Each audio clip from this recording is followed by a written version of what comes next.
So I'm back here with another episode of the One Breezy Wrestling Podcast with AEW star Anthony Henry. I think I said that right. You did? Yeah. Awesome, because I know there's Anthony and then Anthony. Sometimes I get mixed up. Yeah, I find that like anybody from the UK kind of says it that way. So it's okay. It's like Anthony. And it's like here we would say Anthony. But I'm fine with it either way. Awesome. So how long have we been trying to do this? Man, I don't know. I've gotten several messages, obviously going back and forth, and it was just a matter of figuring out the logistics of it. And so I guess we finally did that. So here we are. I'm going to say it's been about 18 months to 2 years of trying to get you on. And finally, big thank you to AEW, eh? Yeah. Big thank you to AEW and yourself. Thank you. So where do we even start? Let's throw it back. You've been in the business for, I want to say, 20 plus years now. Mm-hmm. Yeah. What's been some of your highlights? Man, wrestling's been a crazy journey for me. I feel like at 41 years of age, I'll actually be 42 this month. So I started when I was 18, and I just kind of feel like I'm a kid that never grew up because, like, honestly, I'm doing the same things that I was doing when I was like 7. Like, my sister will even like tell people stories all the time. So, family always likes to tell the same stories. My sister tells stories of like me having like the little wrestling buddy in my living room, little stuffed Sting buddy, and just practicing wrestling moves, jumping off the couch and the sort. And then it was like, okay, got to my teenage years, and then it was backyard wrestling with friends and filming that, and then found a wrestling school, and then I actually started doing it, for real. And it's just been a constant, like this step. So yeah, it's like then I start figuring out that their independents are a thing, and so I go to NWA Wildside where AJ Styles was, trained, and all these people came from there, and so then it's like, oh, this is good indie wrestling, and then you just kind of go off from there, and then like you set goals, and so saying highlights is like, I guess, I mean, really at the end of the day, you have to say the highlights are going to be where you were the most successful. And if our definition of successful in the business is reaching that top level, then I guess I would have to still say, as short as it was, obviously going to WWE, working there, experiencing the PC. And then after that, of course, now working for AEW has been a big highlight. And some of the matches I've had are highlights. I got to wrestle Minoru Suzuki when I came back after being released from WWE, which kind of kept me going because I was really thinking about quitting at that point. But that match was so fun that I couldn't stop at that point. And then certain things we've done at AEW, like the match with FTR, the match with Sting and Darby was fun just because it was one of Sting's last matches and it was in Charlotte. And Sting was my very first favorite wrestler, if you will. So Surfer Sting, that was my dude. And so I got to wrestle him all these years later. So that these cool moments that happen, and you like when you're in it, you don't think about it because it's just your everyday. But to other people, they're like, wow, like that's crazy. And when you get back, and you sit back and you kind of get to look from the outside in, you're like, oh, I guess kind of is crazy, the life I live. Yeah, and I mean, you've had a pretty interesting 2 years, I would say. I mean, 2024, I think, was an up and down year for yourself. Yeah. So that's probably the best way to put it. Yeah, 2024 just kind of sucked. So, I've been lucky enough for 24 years, almost 25 years of doing this that, I've never really sustained any real injuries. Like in WWE, I did herniate my C4, C6. but I was on TV the whole time, so I like never stopped wrestling. Like, but that was an injury that sucked. But like outside of that, I've never had like a real injury, especially one that's like kept me out. And 2024 felt like nothing but that, because I broke my jaw, and it was like just a work horseman in general, because like Drake obviously was hurt, and it was like when he got hurt, I was there, and then when he was there, I got hurt and I was out. And so I break my jaw and I'm out, and I come back, and after the whole situation happened, and left the job, came back to the job, and then I come back, and like a few months later, tear my freaking bicep off the bone. And so then I come back from that. So it's just 2024 was awful. Most definitely, man. So obviously, let's go back to 2024 as well. Obviously, you had them 2 injuries. You obviously the release and come back. How was your mental health throughout the 2024? My mental health. So like, I didn't. I never really thought of like. I never thought of like struggling with mental health. Like it was never a thing for me until, honestly, it was actually like pre WWE, like right before COVID hit and the pandemic happened. Because there was just a set of circumstances that happened, so at the time, I was working with Evolve Wrestling here, and they had the relationship with NXT, and so the Evolve shows were really picking up, and like a lot of the guys from Evolve were, being looked at for WWE, and there was a point where I was being looked at, and then I had a situation with me speaking the truth about previous injuries, I guess, with doctors and at WWE, and somehow that became. They were no longer interested in me because I was a liability due to concussions or something, which is wild. But it was literally, they were just asking me questions, and I was just being honest. Like, have you ever seen a white flash? Well, yes, I'm a pro wrestler, like most of us have. And yeah, so I don't know. The doctor was just not wanting me to do anything. So I didn't even get to do anything that night, which was what I was there for. And then, I get the call that, oh, they're no longer interested now. And also, you can't work for Evolve now either, because, well, we're in this relationship with NXT, and it just wouldn't look good if I'm using you and they don't want to use you. Okay. So around that point, I think like COVID hit a few months later. My father passed away. I had 2 dogs pass away within weeks of each other. That whole period of time just sucked. And that was the first time I ever dealt with any kind of mental health struggles, to the point where like I actually had to go get medicated, and I just never thought it would be a thing for me, but I was wrong. And now I would say I have a high functioning anxiety, pretty bad.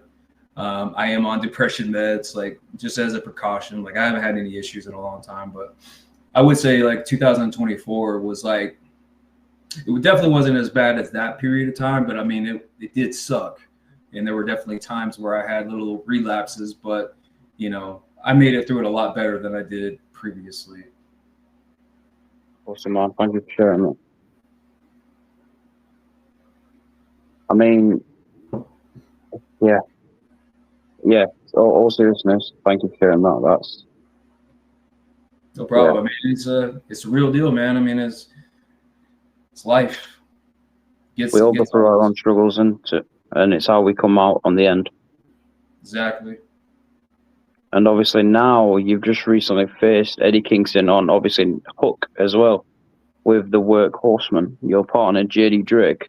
But obviously now we know Eddie Kingston and Hook are no longer together. But Eddie, being in the ring with Eddie Kingston, that must have been a surreal moment for you as well. Well, I mean, you have to think, like, I probably wrestled Eddie Kingston like 8 times or something at this point. I first wrestled him in IWA Mid-South during one of the worst Ted Petty invitationals ever. There were like 30 people in the crowd. We have a guest. What's that? We have a guest. So sorry about that, guys. You know what I mean? I've had so many technical issues in the past 10 minutes, man. I I can't apologize enough. It's all right. No worries, you're here. Oh yeah, so horrible Ted Petty, 30 people there. I did still get paid by Ian Rotten. I wasn't one of those people that didn't get paid. So that's the first time I worked at Eddie. And then he came on at Evolve too. So he was working during that whole period of time. And so we had matches then. He roomed with Drake and I a lot, actually, during that point in time, during the Evolve stint. And then wrestled him. Actually, I wrestled him at Progress. I forget the name of the show, but Drake and I versus, it was him and what's the dude's name? Scotty. I don't know. He was got the mustache. Scotty. From the UK. Scotty Davis. I know you're on about, yeah, Scotty Davis from the OTT. Yeah. So it was him and Eddie. We wrestled him. That was pretty cool. But yeah, I wrestled him at ROH pay-per-view, but like, yeah, being able to do it on an actual like pay-per-view in front of a large crowd like that was pretty cool because Eddie's the best, like everybody loves Eddie. He's real. I appreciate people being real. So to do it in front of a whole lot more people was pretty cool. Awesome, man. So we'll throw you over to Liam's question. Sure. I just want to double check what we've been talking about, so I don't obviously double back. So we've been on about. What have we been on it? We spoke about mental health. We spoke about his release in 2024 and his highlights of his career, and then that's when you popped in. Okay, so yeah, so you mentioned obviously Evolve there. Talk a little bit about that, how that all started. My time with Evolve? Yes, how it all started and stuff. Yeah, sure. So that's actually the birth of the Workhorseman was Evolve. So I had done a few small things with Evolve. Like I wrestled Darby Allin. I mean, this was like, I think like Evolve 70 or something. So yeah, it was like Darby Allin like had just gotten with them. And so I wrestled him there, did a couple other small things like with FIP and stuff, which obviously they were connected. And then we did, what was it called? Little style battle. So like the little tournaments they were doing on, what was the name of the network they had? What was it called? They had the streaming network for a little while, and then it went under. I can't remember the name of it now, but so they had like a whole bunch of stuff they were producing. One of those things was Style Battle, and so I did Style Battle like numerous times. And so working with Gabe was also obviously booking all that stuff. So then they came to Charlotte, and I was working for a company called PWX in Charlotte, North Carolina. Drake was also working there. And so he had also been somebody that had done a few different things with Style Battle, FIP and stuff. And so Gabe put the two of us together randomly to wrestle Chris Dickinson and Jaka. Rest in peace, Jaka. And so that was in Charlotte. So we had the PWX show, which I wrestled in the main event on. And then we went into the Evolve show. We wrestled those guys. Match was cool. And then Gabe kind of made a decision to do something crazy and just, so he threw the belts on us just to see, I guess like pop the crowd, the hometown crowd. And it got a crazy reaction. They're like standing up and going crazy. They're all around the ring, kind of like old WXW style or, PWG, where they would have like right around the ring. They're all pounding on the mat. And so I guess that was such a success that, Gabe was like, well, I'm not going to take the belts off of you now because then it would just be stupid. So then we were pretty much with Evolve, pretty much full time, even though we weren't under contract because they had all their guys contracted. We weren't under contract for a long time, but we were working full time. And that was also where the Workhorseman name came from because there was actually a group of us in Charlotte. It was like 8 of us. And we called ourselves the Workhorsemen as a group because we were all basically, the workhorses of the Carolinas. They were going around the country having crazy matches everywhere. And so we were like, we don't have a name. So we were both in this group. So we're like, let's just use this just for this, because we figured it'd be a one-time, one and off. Well, it wasn't a one and off. And so the Workhorsemen was born that night. And then so people still give a shit about the name. And there was a reason behind the name, but we can't get rid of it now. Yeah, sticks, doesn't it? Absolutely. We'll bring it back to you, bro. You mentioned obviously there's about 8 of you. You've just recently had a reunion, I saw a picture on Twitter. Are you talking about that during the Jaka thing? Yeah. The funeral? Yeah. Yeah. So those weren't the Workhorsemen.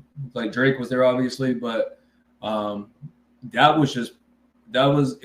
definitely was a reunion of sorts. Most of those guys were, coming from a time where we were all working at Evolve. So everybody who was pretty much in that photo had been at Evolve at the same time, which was Drew Gulak and Dickinson and Ethan Page and a few other guys, Cesar.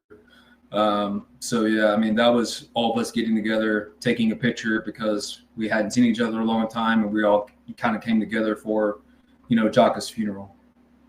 Yeah, like you said, rest in peace, Jaka. Over to you, Liam. Yeah. Absolutely. So let's just take a few steps back, man. Talk about getting obviously interested in how it all started for yourself. There's not really an exciting story there. It's really the same thing you kind of hear from most people, it seems like now. It's just I started when we initially started the conversation. I think maybe this was actually before the podcast, but we're just kind of talking about how I feel like I'm a kid who never grew up because I'm just kind of still doing the same things I was doing when I was 7 years old, 6 years old, in my living room with a Sting wrestling buddy, jumping off the couch onto him, and really it just transitioned step by step, from there it's teenage friends, doing backyard wrestling, and then finding a wrestling school and starting at a wrestling school, and then you find this new thing, and the new thing is NWA Wildside because you find out AJ Styles was from there, and then so you kind of just move up the ladder, I guess, and before you know it, you're working for the top 2 companies in the world, and you don't even realize what you've done, and it's kind of like a flash. So yeah, I'm really just a kid who never grew up, still doing the same stuff I was doing. It just happens to be on a very large scale now. Fair point. One brings it back to you, bro. So obviously AEW has a partnership with obviously CMLL, New Japan Pro Wrestling, amongst other companies, but New Japan Pro Wrestling, would you and JD Drake love to go over there for the World Tag League? Would that be something that you would be interested in? That would be ideal. It's the one thing I haven't done in wrestling that I've wanted to do is go to Japan, which is kind of crazy when I consider I've done everything else that I really wanted to do. And yeah, that's the ultimate goal for me. And so, yeah, if that would be a situation that would rise, or be even spoken about, then yes, we'd be all over it for sure, both of us. Japan is the one thing I've just really wanted to do, and then I don't think I'll be happy until I've at least gone over there and wrestled some. So I don't know that I can quit until I've done that. Awesome. That'll be interesting, because I know that the Gates of Agony have done that a few years back. Yeah. So it is possible.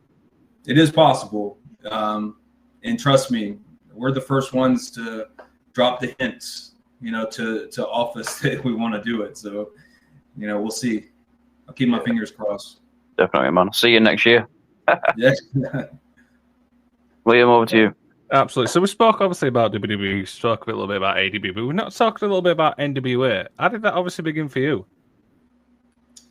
Yeah, way back in NWA Wildside in those days, it was, obviously and this was before the current state of NWA, where it's a little bit more organized and stuff. So, but I mean, it was still there. So Bill Behrens was kind of, which I guess he still is, one of the top office. I don't actually know what he does, but one of the top office people in NWA.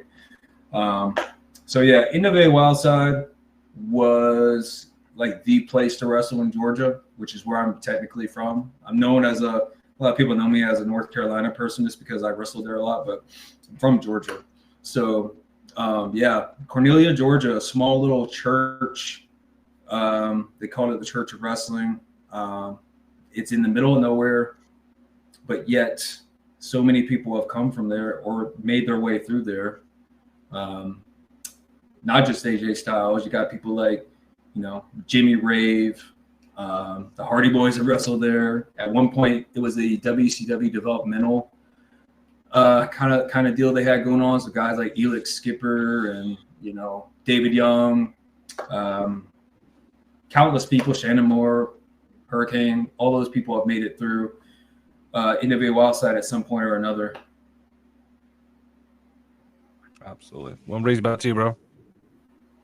So what is there left for you to achieve in AEW that you haven't yet? Because you mentioned earlier that you faced Sting before he hanged up the boots in one of his final matches. And you mentioned that was like a dream come true for you because you love Surfer Sting. But what else is there for you?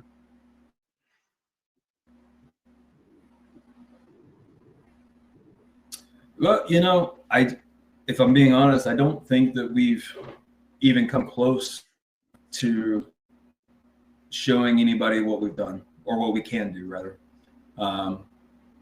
Very thankful for the opportunities that we are given. Love the company. But I do think that there is so much more potential there that hasn't been tapped into. And I mean, we have a lot of talent. There's a lot of spaces going, for TV and stuff. So I get it. But if I had to be real, it's just like having the opportunity to go out there with some of these tag teams. And I do think we have probably the best tag team division in the world. But I know for a fact, 100%, that we are just as good as any tag team there. And I'm just hoping one day we get a chance to, show that more. And we'll be ready for the opportunity when it comes. Definitely. Over to you. So let's talk a little bit about the fan base and stuff like that. How would you describe the AEW fan base in your opinion? I think the AEW fan base is different than WWE fan base in the fact that they're more hardcore wrestling fans, I think, in terms of like they know more of the inside. They kind of do the research, whereas I feel like a lot of WWE fans are just, fans that see the show and are like, oh, they just love the characters or whatever it may be. I think AEW fans love the wrestling a little bit more than WWE fans. There's a little bit more hardcore in that way. Maybe they watch independent wrestling a little bit more than, WWE fans. I'm kind of convinced that WWE fans probably most of them don't know what independent wrestling is. Whereas I think AEW fans, a lot of them are pretty keen on it. So I think that's the difference, is they appreciate, the athletic part of wrestling. They appreciate, the stories that we do inside of the ring, not just, when it comes to the actual broader stories, but what we're doing in the ring as far as storytelling. So yeah, that would be the main differences I see. And that's how I would describe the AEW fans, is they're pretty hardcore about AEW. Okay. One brings it back to you, bro. What would you say Tony Khan is like as a boss? Oh man, he's dope. So I mean, you have to look at so when I worked at WWE for the short period of time, definitely never got close to Vince, never spoke to him, never met him, and I met Triple H, talked to him a couple times, but I mean, for the most part, it was just talking to, the agents and stuff like that. Now with AEW, we have agents, but we talked to Tony a lot. So, I mean, there's never a time that he, and obviously he's a busy man, so he's always has things going on, but he's gonna take the time to say, hey, he's gonna, give you a fist bump after the match. Like, so I would say it's a little bit more intimate for sure. And he just, I would say that he like very much so genuinely cares about the well-being of the people that are on his roster for sure. Just because of like the situations Drake and I have been in, and he's always like, I guess he kind of knows that like we have small things going on with our, with our bodies and stuff like that. Nothing major, but like small things going on. And after matches, he would just make sure that we're okay, So them, like between him and the medical crew, man, it's crazy how much they care. So Tony's dope. I mean, again, he goes out of his way to speak to people. He goes out of his way to converse and make sure that you feel appreciated. So that dude's awesome. It probably helps as well, the fact that he's also a wrestling fan. Yeah, for sure. Yeah, that definitely helps. Absolutely. So, is it hard being a wrestling fan, being involved in wrestling, if that makes sense? So I don't want to sound like that guy, but I don't watch wrestling anymore. I'm 24 years of doing it, and it's just not that I'm burned out on it. I love doing it. I love going and performing and that part of it. I don't love to travel. Nobody does, but but as far as it comes down to like coming home, sitting down and watching wrestling, it's very rare that I do that. Unless it's just something I heard about was like a crazy match that everybody's raving about, or like, something from Japan or something. Now, if I'm at the show, I will definitely like watch the show that's going on when I'm there. And sometimes I will watch it on TV, but I would say I don't watch wrestling nearly as much as I did, like, say, 10 years ago. Because there was a point where I was obsessed with, like, I would just watch wrestling nonstop on trips to shows, like, on airplanes, like, and it wasn't for the purposes of, being a fan either, though. Even at that point, it was more, I'm watching the storytelling aspects of the in-ring psychology. I'm watching, certain things that people do, the way they sell things, like why they did this here, why they did this there. So even at that point, it was more like study material than anything. But it doesn't take me out of it. I am a fan, but I'm just at a point now where I don't have to watch it as much as I used to because I'm so involved in it. I still love wrestling. I still mostly love doing it. That's the biggest thing. Being in front of the crowd and just going out there and being able to express myself in the ring is like a crazy high people talk about that most people never experience. And if there's one thing that I think I was put on the earth to do, it would be that. It's probably the thing I'm best at. And we all have our thing. And so, like, yeah, I love it. Love that part of it, especially. Okay. Well, Brazy, back to you, bro. So, what would you say is the most rewarding thing about being a professional wrestler? I would say, as far as rewarding things, like, because like money's cool. Obviously, we want to get to a point where, like, we're making money and able to do this and support our families doing this. And that's another point, is just like, when we think about like what we're doing in wrestling, it's like, I'm really like, to break, like, I feel like I'm like top 5% of all wrestlers, that make it to the point where they can do this, which is super cool and I'm very fortunate. Because there's so many wrestlers, like thousands upon thousands, and there's only so many who get to a point where they're working for a top company making actual real money, right? So first off, I appreciate that. That's rewarding in itself. But I would say what's more rewarding is just when you get the chance to go out there and do what you love to do and do it in a way that the fans truly, passionately appreciate it, which I've had that happen, that opportunity, a good amount of times. and it never gets old. That is probably the best, most rewarding thing that we can ever do in professional wrestling, in my opinion. Awesome. Over to you. So we ask a lot of AEW talent this one, and I'm curious to get your answer. Who would you say is the locker room leader in AEW? Nick, my question. Gotcha. I mean, when Brian was here more, it would have been Brian probably.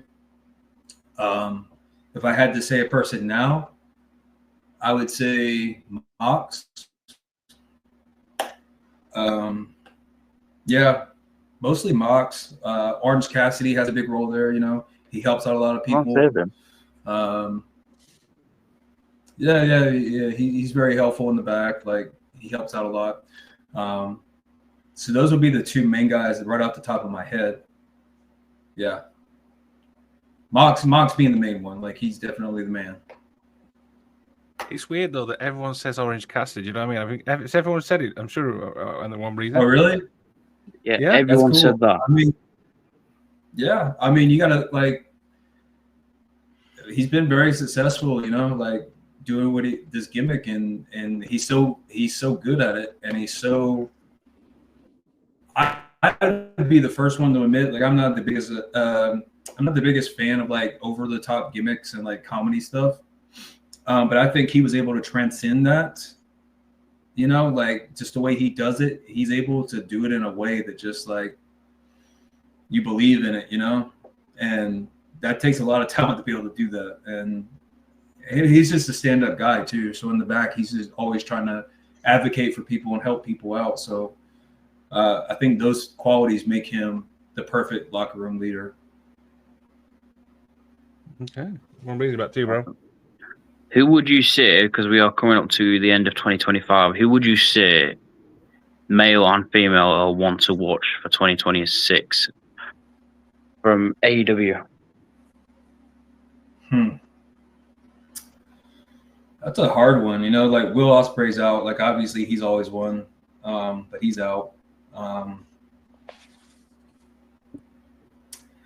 think, like, depending on what ends up happening with Mike Bailey, like, Mike Bailey's always one that could break out. Depending, you know, like, I liked him as a tag team, but, like, obviously, you know, Mike Bailey had a long string of, you know, matches before he came to AEW where he was, you know, knocking it out of the park in singles. So I think he could be one as well.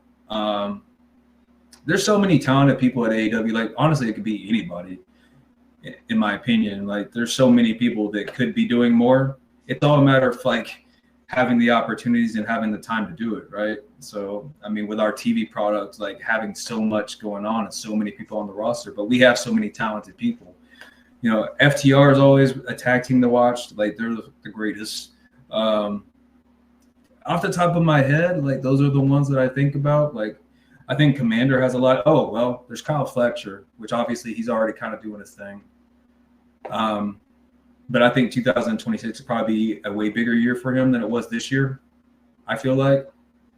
So if I had to say one, now that I'm thinking about it, probably be him in 2026.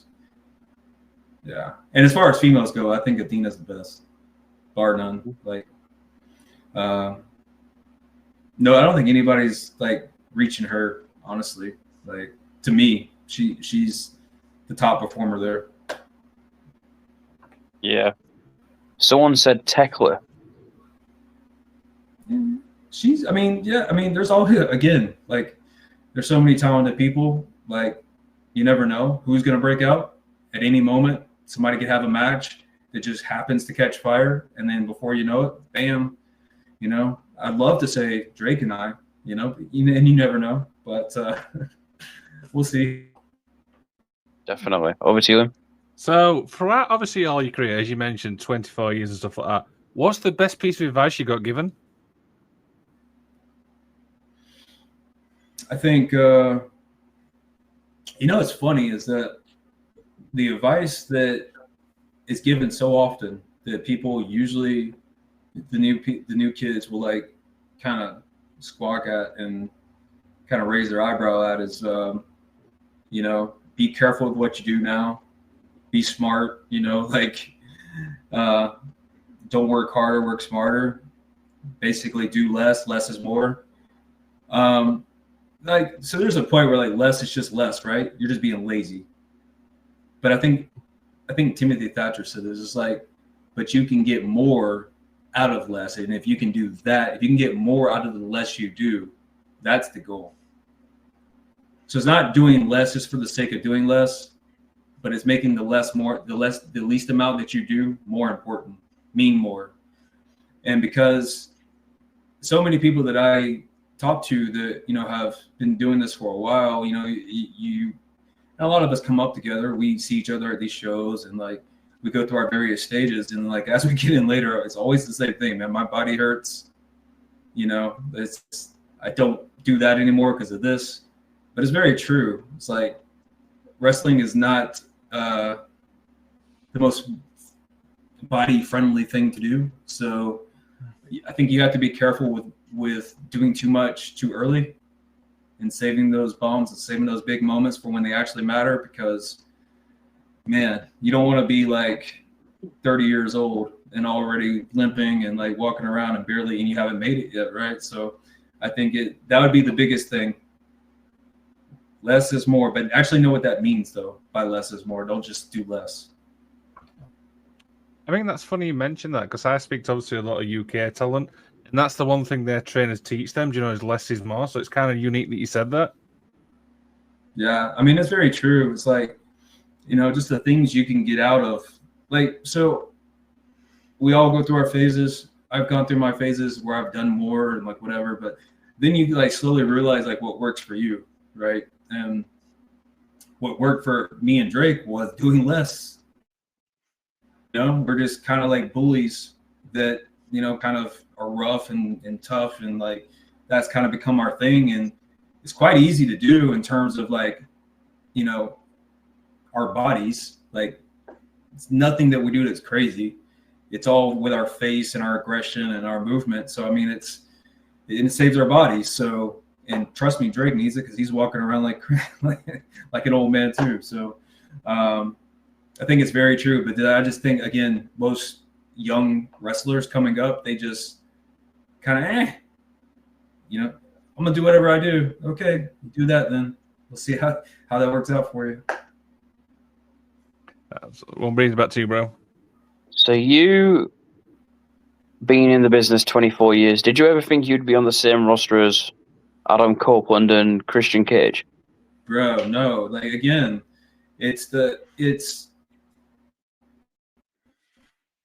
you don't think about it like you really think about it.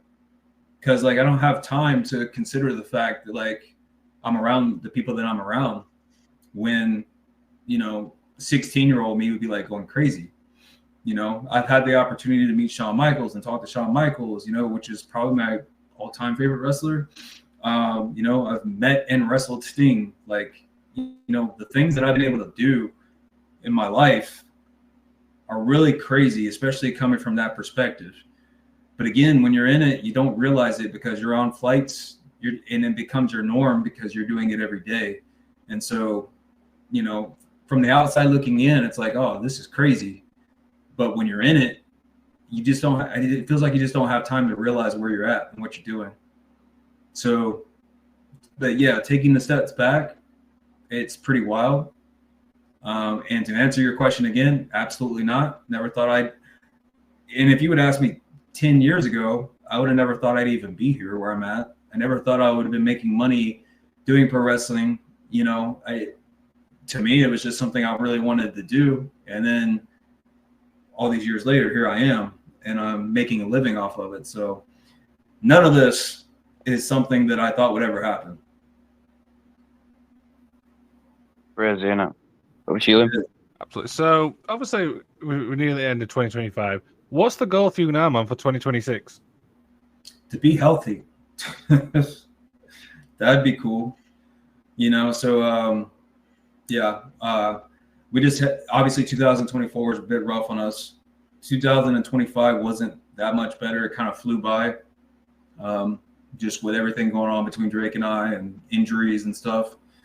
So 2026, I would like to actually be able to, you know, hit the ground running for the first time in a while, and really be able to get out there and show what we can do. That's the ultimate goal. That's always the goal, because I know how much potential we have. You know, I think if you've had the opportunity to fully see a workhorseman match and you've seen us go 15, 20 minutes, I think that you get a better understanding of like what we're capable of. And so again, I just want to 2026 hit the ground running. Drake and I actually, you know, show the world that we are one of the best tag teams on the planet. Doesn't matter what you think. I know it's true. So we'll see what 2026 holds, but that's what I hope for. Okay. One brings back to you, bro. So who's your Mount Rushmore of professional wrestling?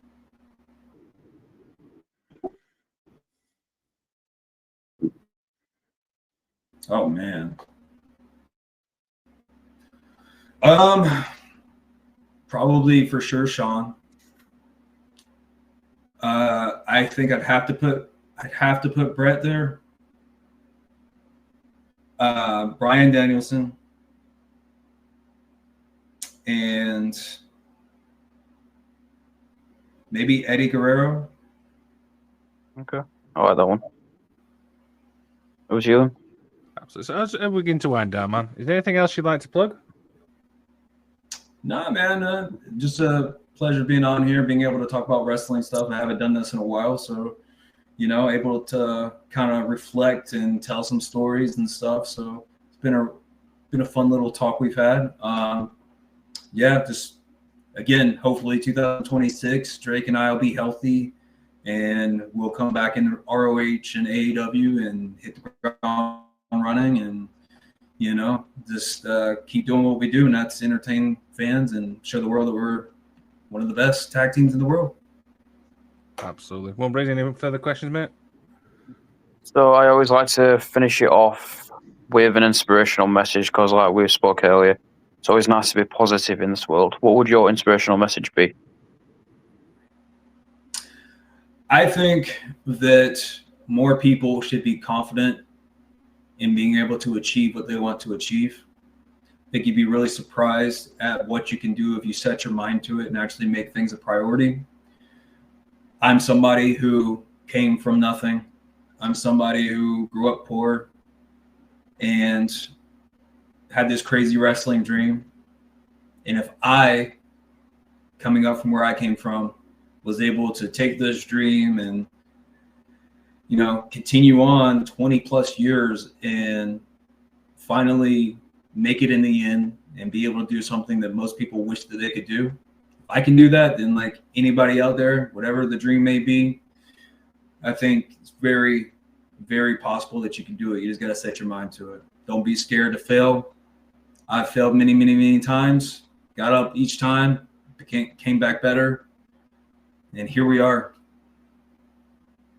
Awesome, man. Over to you, Liam. No further questions from me. You want to wrap up? Yeah, you do the outro, man. You know this. Come on, we've done this before. Like I said, Anthony, earlier, I'm very fortunate to have you on. Do you know what I mean? It's been a long 2 years in the making, 18 months to 2 years, and the stars have aligned, and do you know what? It's finally happened. I'm very grateful for the last 45 minutes of chatting with you. 35 for Liam, because he came in a little bit late. But yeah, I'm very happy to have chatted to you. Massive fan of yours. I hope 2026 is really good for you and Drake. Hello, appreciate it. Appreciate all the kind words. Glad we could finally get this done.